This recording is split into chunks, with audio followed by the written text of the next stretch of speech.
the original design for the backup power system here, it was originally installed in 2007, and it was more focused on features than maintainability. System was over automated. Too many of the features were put inside of a PLC rather than using actually industry standard devices to perform those functions.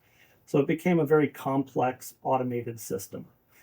We also installed 2.8 megawatt 1247 generators as opposed to several smaller 480 volt generators. So maintaining those larger generators is certainly a burden. So we also have to deal with single service providers because proprietary software, and then the maintenance costs just became outrageous. So that led us to start looking and seeing what options were out there.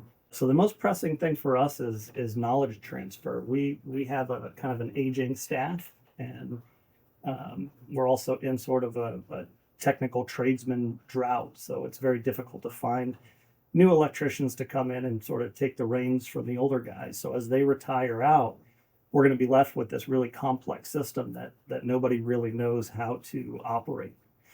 So that's been a real issue for us as we look for a new system.